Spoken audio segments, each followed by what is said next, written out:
Ya teman-teman semua, baik lagi di KPN News masih membahas kasus Subang. Pada video kali ini, gue akan memberikan opini bahwasanya cepat atau lambat untuk tiga tersangka Ibu Mimin, Arigi dan Abi, sepertinya memang akan dijemput pihak kepolisian ya teman-teman. Andaikan mengajukan pra peradilan gitu ya Pak Rohman, gue rasa akan ditolak sih teman-teman. Kenapa begitu bang? Kenapa bisa beropini kayak gitu ya? Tentunya gue opini ini ada alasannya juga ya teman-teman.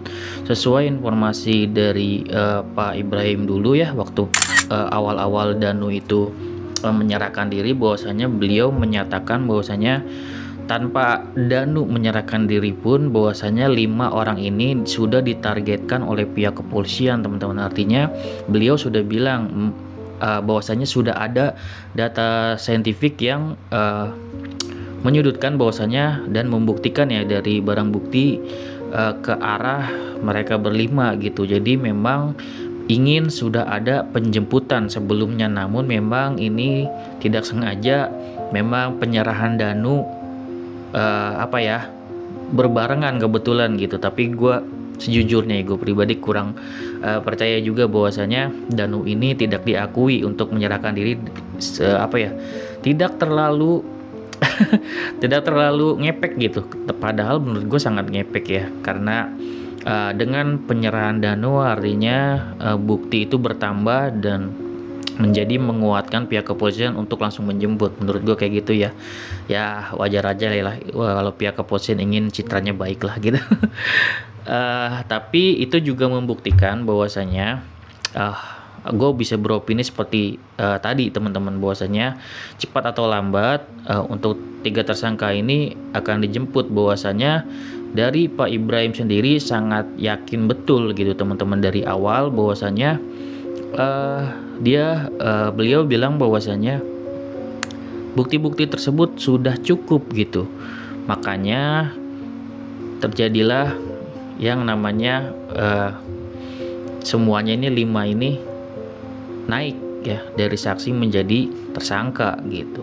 Namun memang untuk 3 ini belum ditahan. Tentunya beliau bilang ada namanya pendalaman ya. Pendalaman di sini beliau bilang tentunya nanti akan diperlakukan sama gitu. Beliau tadi teman-teman gue kasih videonya, teman-teman bisa lihat secara teliti kata-kata dari Pak Ibrahim, bahwasanya beliau bilang akan diberlakukan sama, cuma untuk yang 3 ini akan dilakukan pendalaman.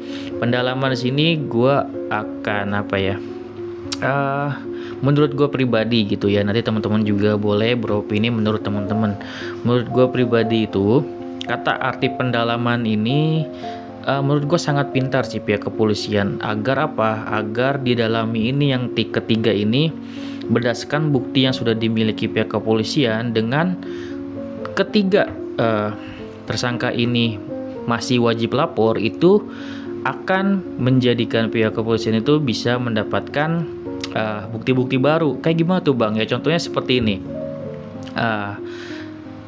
Tentunya di sini secara logika, jika seorang tersangka dirumahkan gitu ya, namun wajib lapor, di sini pastikan secara logika tersangka ini akan berusaha untuk membela dirinya. Nah, dari situ tentunya nanti akan ada saksi-saksi baru, akan ada nanti muncul bukti-bukti baru kan, seperti itu teman-teman. Yang juga kemungkinan besar apa tuh bang? Kemungkinan besarnya nanti akan ada saksi mungkin yang akan terlibat, yang seharusnya terlibat gitu, yang belum diketahui pihak kepolisian gitu kan. Terbukti yang dari Arigi ini kan tentunya nanti akan ada saksi-saksi baru, seperti temannya Arigi, seperti Ibu Warung, Ibu Dewi gitu kan. Dan mungkin nanti akan ada juga misalkan dari Ibu Mimin, apakah dari Abi nanti ada juga kan gitu, kita nggak tahu gitu kan. Apakah ada pembelaan kan gitu.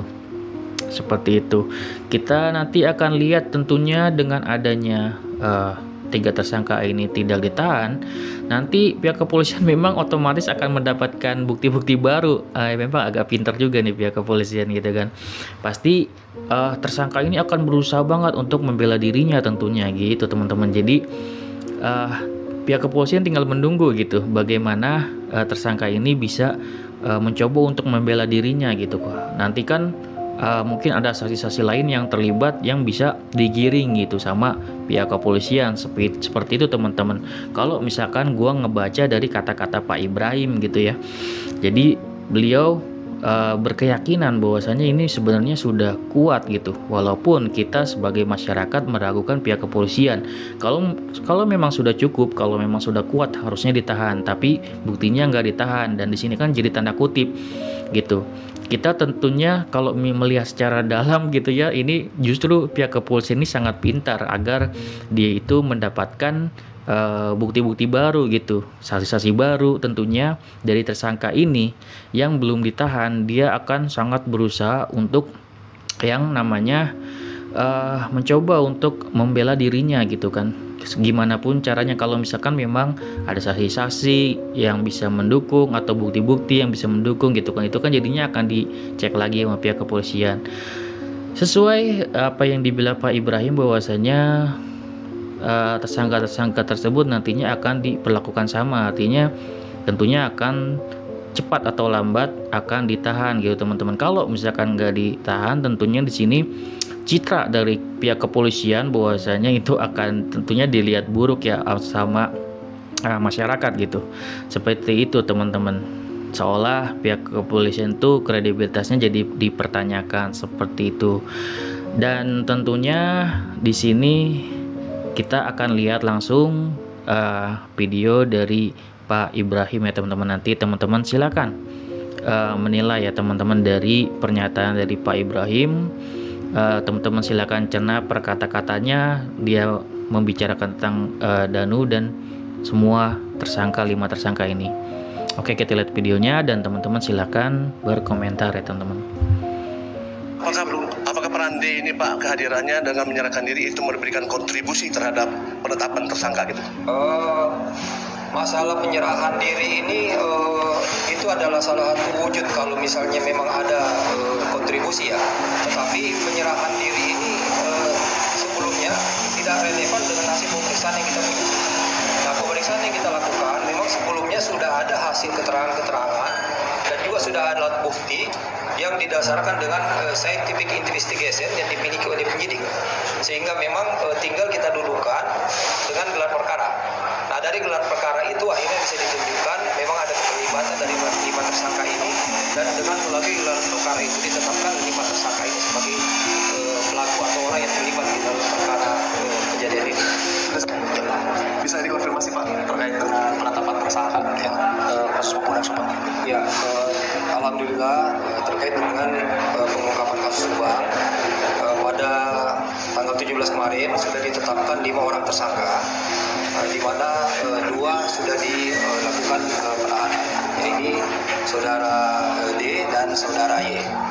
Memang kemarin sempat hadir saudara D di Mapolda untuk dilakukan pemeriksaan tambahan. Nah, sementara memang kita melakukan pendalaman karena ini kan memang harus dirangkai kembali terkait peristiwanya, kemudian memperkuat kembali kesaksian-kesaksian dan melengkapi beberapa pemeriksaan-pemeriksaan, sehingga memang kita belum melakukan rilis atau mengungkap secara penuh kepada publik. Kehadiran saudara D di Mapolda itu atas panggilan Polda atau beliau datang dengan alasan lain Pak? Jadi memang saudara D datang pada tanggal 16 Oktober ya, datang bersama pengacaranya, memang datang untuk menyampaikan terkait dengan inisiasi untuk jadi justice kolaborasi. Tetapi dari pemeriksaan sebelumnya pada tanggal 19 September sudah dilakukan pemeriksaan terhadap saudara D ini, dan memang sudah ada pengakuan di dalamnya. Jadi atau sudah ada hasil keterangan yang memberikan data bahwa memang kejadiannya tentang siapa-siapa pelaku semua sudah disampaikan. Jadi memang kita sudah mendapatkan data yang cukup kuat ya, termasuk D sebagai salah satu tersangka. Jadi penetapan 5 orang tersangka ini setelah dia memberikan informasi kepada penyidik begitu Pak? Memang kita juga berusaha melakukan pengungkapan perkara dengan menguatkan alat bukti. Kita juga sudah mempunyai beberapa alat bukti yang memang menguatkan dan mengarah kepada beberapa tersangka ini ya. Nah, tetapi pengakuan tidak menjadi syarat utama untuk menjadikan seseorang menjadi tersangka. Nah, hanya memang waktunya memang hampir bersamaan. Nah, sehingga pada saat itu kita tidak melihat bagaimana dia datang atau menilai bagaimana posisinya dia, tetapi kita sendiri sudah mempunyai data yang bisa menguatkan terhadap kelima tersangka tersebut, termasuk saudara D ini. Informasinya kemarin D ini datang untuk jadi justice kolaborator. Apakah itu diterima oleh kepolisian? Masalah justice kolaborasi ini kan itu nanti akan ada segmennya sendiri dengan syarat tertentu. Nah, di mana memang kita sendiri dalam penyidikan berusaha untuk melakukan pengungkapan dulu dan siapa-siapa yang terlibat di dalamnya. Nah, kalaupun misalnya memang ada kontribusi dari yang bersangkutan, nanti itu akan menjadi pertimbangan di penyidikan nanti. Penetapan tersangka terhadap 2 orang itu dasarnya apa? Tentunya alat bukti yang sudah cukup ya. Nah, sehingga penyidik punya keyakinan bahwa memang ada keterkaitan antara kejadian dengan TKP dan juga kepada tersangka, sehingga keyakinan penyidik ini dijadikan sebagai dasar untuk menetapkan seseorang sebagai tersangka, termasuk kedua atau kelima tersangka ini. Dengan penetapan itu apakah sudah ada pihak yang ditahan? Jadi sudah 2 orang yang ditahan, yaitu saudara D dan saudara Y. Yang 3 kenapa masih belum ditahan ya Pak? Ini masih ada pertimbangan penyidik, nanti tetap juga akan kita melalui proses yang sama dengan yang lain, tetapi ini kan masih dalam semua. Kalau peran-perannya sendiri Pak, apa udah ada? Tapi pelan-pelan kita masih butuh info secara penuh, karena memang kasus ini cukup rumit dan cukup makan banyak energi ya. Nah, sehingga memang penyidik itu berusaha mengerjakan secara hati-hati sesuai dengan norma hukum, sehingga betul-betul bisa akuntabel dan bisa dipertanggungjawabkan. Berbagai hal yang kita lakukan seperti memeriksa saksi kurang lebih sekitar 216 saksi, kemudian 218 saksi, kemudian kurang lebih sekitar 118 alat bukti yang diperiksa. Nah, kemudian 3 bulan terakhir memang penyidik cukup agresif melakukan pemeriksaan secara intens terhadap beberapa saksi dengan pemeriksaan tambahan dan juga saksi baru, di mana kurang lebih 47 saksi diperiksa kembali di 3 bulan terakhir. Kemudian dari beberapa saksi-saksi yang lain termasuk tersangka ini juga dilakukan pemeriksaan berulang. Nah, ini terus siang malam dan secara estafet penyidik juga bergerak dari beberapa TKP dan juga beberapa lokasi yang dimungkinkan bisa dilakukan pengungkapan. Nah, memang kami mohon maaf tidak menginformasikan dan juga penyidik tidak menginformasikan selama 3 bulan bekerja, karena memang berharap bahwa proses ini tidak terganggu, sehingga memang sangat minim informasi yang kita berikan kepada publik. Namun alhamdulillah dengan pengungkapan perkara ini, insya Allah setelah semuanya kita dudukkan, kita lengkapi semua proses pemeriksaannya, akan kita informasikan secara lengkap kepada publik nantinya. Hubungan pelaku ataupun tersangka terhadap korban kemudian inisialnya bisa dikonfirmasi Pak? Ini ada 5 tersangka, namun inisialnya memang kita belum buka dulu secara penuh, tetapi memang ada keterkaitan di antara mereka.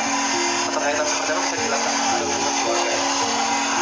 Apakah yang pendalaman yang kedua tersangka ini ada motif apa? Termasuk motif, ya kami juga melakukan pendalaman kembali. Nanti setelah lengkap pemeriksaannya nanti akan kita infokan. Jadi untuk saat ini hanya 2. Sementara yang kita tetapkan sebagai tersangka ada 5 orang, kemudian 2 orang sudah ditahan di Polda. Pak, kronologi lebih jelasnya Pak terkait kedatangan gejala maupun gejala? Kehadirannya waktu itu pada tanggal hari Senin tanggal 17 Oktober bersama pengacaranya ada kepada penyidik untuk menyampaikan dan mengajukan diri sebagai justice kolaborasi. Tetapi sebelumnya pada tanggal 19 September dari pemeriksaan terhadap yang bersangkutan, kita sudah mendapatkan keterangan terkait dengan para tersangka yang lain dan juga beberapa kejadian yang mengkaitkan para tersangka yang ditetapkan ini dengan kejadian tersebut sebagai pelaku. Sebetulnya apa sih Pak yang memberikan pada titik terang?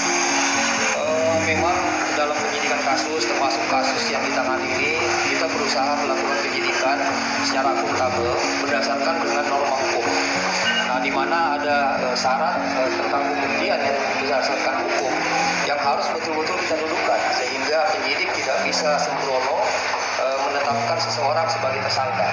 Nah, setelah alat bukti ini cukup kuat dan meyakinkan, akhirnya penyidik melakukan gelar perkara dan bisa menyimpulkan dan menentukan siapa tersangkanya. Dan apa berkaitan dengan yayasan itu oleh Itu masih kita dalami.